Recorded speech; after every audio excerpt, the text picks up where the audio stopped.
Hey, you! Yes, both of you! Over here! I've been keeping an eye on you for a while now. Huh? You mean us? That's right. If I'm not mistaken, you're also among those who wish to cut down the thorns and pursue the truth.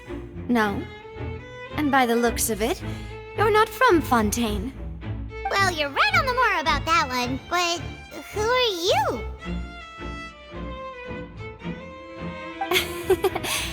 Have you never heard of the Spina di Rosula? From mediating disputes and providing protection to solving conundrums, you name it, Spina di Rosula does it. And I, Navia, have the honor of being its renowned president. Though those who play by our rules call me boss. I'm Silver, her attendant. Pleased to meet you. And I'm Melus. Demoiselle's various daily needs and affairs are under my purview. Huh? Boss? Demoiselle? What gives with the name? Well, I am the second generation president. Melus and the others are still used to my previous title. My apologies, Demoiselle. Should you prefer, boss, I will endeavor to use that instead. No need. You don't have to call me boss. Just Navia is fine. Okay, if you say so. Not that we're members of Spina di Rosula anyway. All merely trifling details. Never mind. Now, that's right. I've always kept an eye on the serial disappearance cases. My interest stems from a matter back from my father's time. Judging from the look of things, I find Linny an unlikely mastermind. Really? We think so too! That's why we're looking for clues now. But how did you come to that Intuition, naturally. My unparalleled intuition. Farina sure was quick to point the finger at Linny without any decisive evidence whatsoever, wasn't she? But that's not uncommon for her. If you remember, the justice had to interrupt her and ask if she was pressing charges just to keep her from getting carried away. Anyway, a trial begins the moment someone levels charges. And, of course, there was no way Farina was going to back down in that situation. Sounds more like you just don't trust the Hydroarch. Well, what's your opinion? I must admit that she can be interesting at times, but liking her doesn't mean that I'll blindly agree with her. All right, I've answered your question. Now, it's time you answer mine. Wait a minute, did that answer... Well, I say it does. But don't worry, you won't hear any pointless questions from me. In your opinion, do you think it's right to treat a trial like it's an... Well... And why would that be?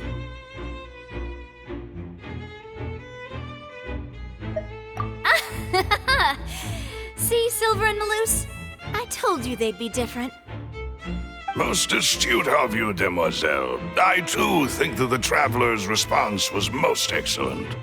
No matter how wonderful the script or how fervent the audience's expectations may be, the trials that go on stage here must be based in fact. And if that can be done, boss, then... All right, that's quite enough, Melus. Anyway, I like your answer. You pass with flying colors. Now, I need to make some preparations, following which our joint investigation shall commence. Wait! Since when did we become assistant? Well, I can be the assistant. Sure.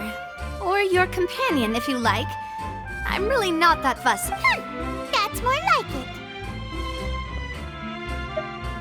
it. Far be it from me to brag, but I believe that Demoiselle's intuition will be instrumental in uncovering the truth. You wish to save a friend from false accusations, and we wish to unravel the disappearances. In this sense, our goals are aligned. You have a point. Huh. You're quite the talker, aren't you, mister? And what about you over there? What do you think? You seem like you've got something on your mind. I have nothing to add. Oh. We'll be making some preparations first. Just be sure to let us know if they start revealing Linny's tricks. Thanks!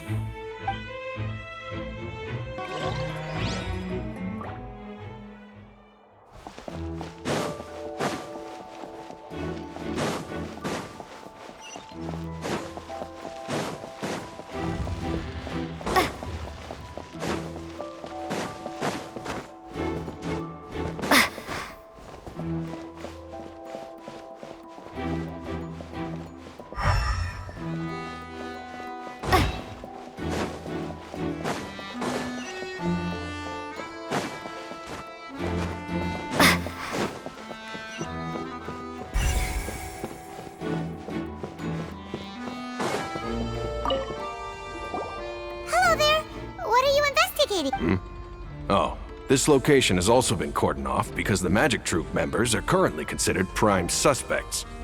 The investigation team is still collecting evidence. The seats were all booked in advance, so we were able to deduce the missing woman's identity by checking the guest list.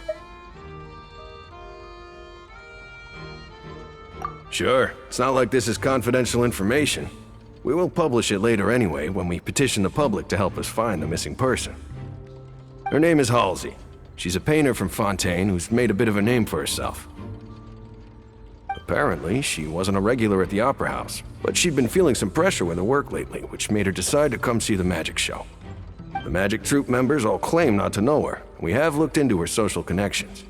It seems that she has no personal grievances or conflicts of interest with the suspects. Simply put, she wasn't related to the Magic Troop at all, which matches the features of the previous serial disappearances. Were the victims of previous cases also chosen at random? That's how it seems to us, in any case. Apart from the fact that they were all young women of around the same age range, there really weren't any other connections between them. Okay then. No need to be so formal. If you do happen to see the missing girl, please be sure to contact us. It is of utmost importance that we get to the bottom of these disappearances.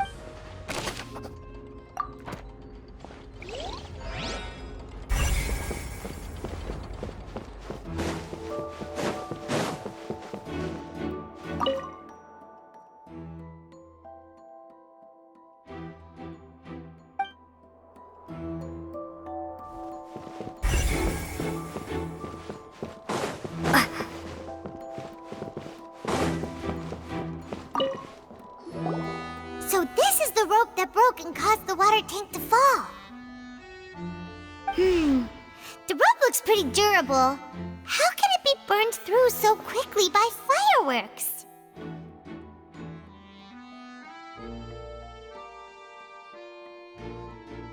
Why are you suddenly so serious, Traveler?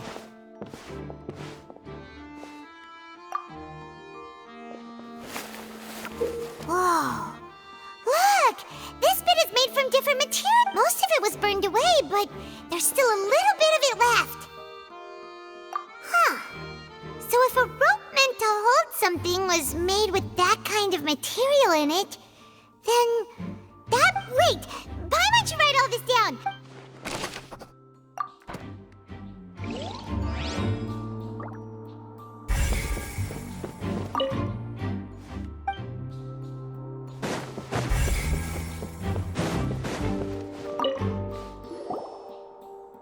The investigation team has some new findings.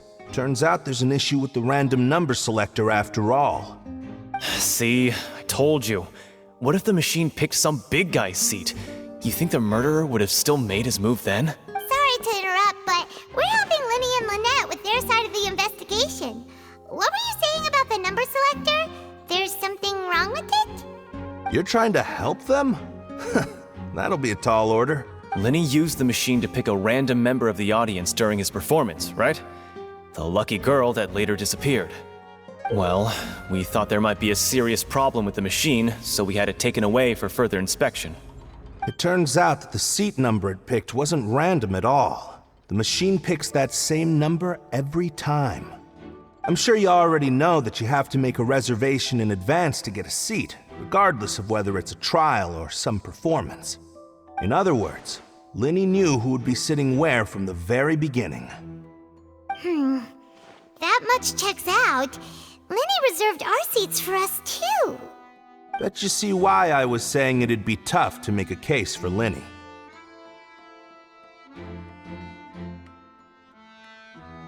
Even though it's bad for Linny's case, Paimon had better write it.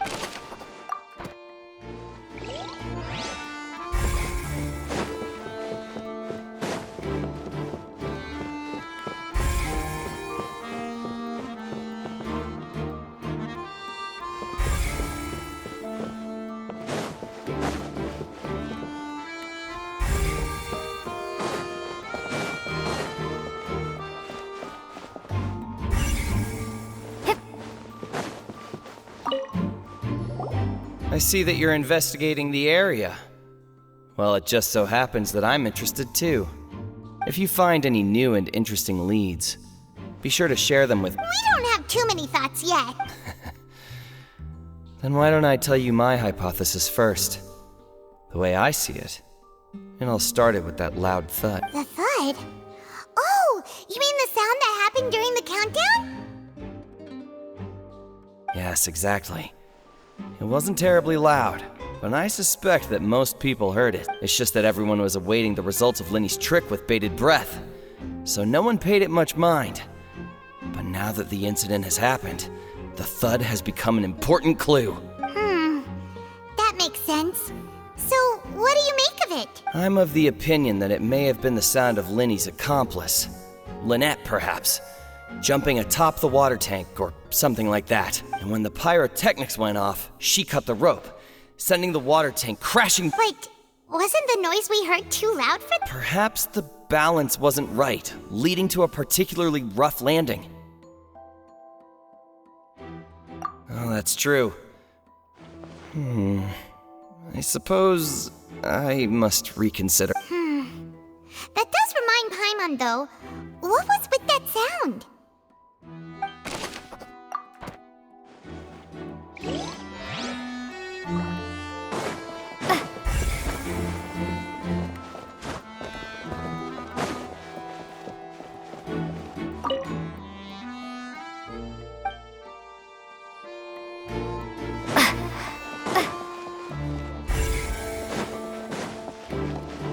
Linny's still talking to the guards. I think someone will be assigned to monitor us later, but that's alright.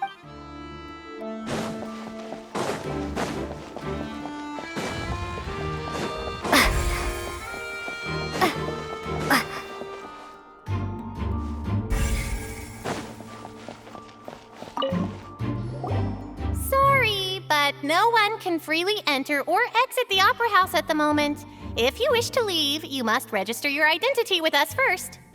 No, we're not leaving. We're representing Linny and Lynette as attorneys, so we're investigating the case. Were you always guarding this entrance? Yes, after the Chief Justice gave the order, everyone coming in or out must undergo a strict inspection. So, the missing girl couldn't have left from here, at least not from that point on.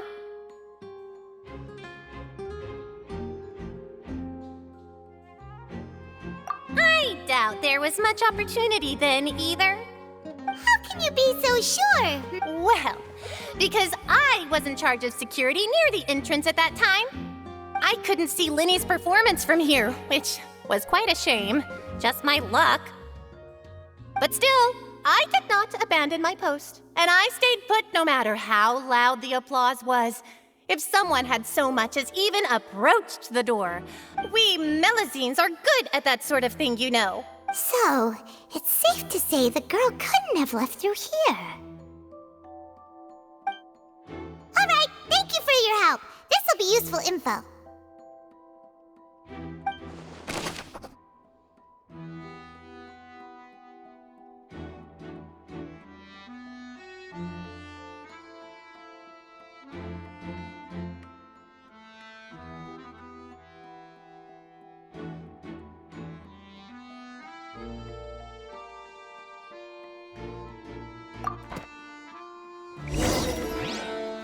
We've checked everything of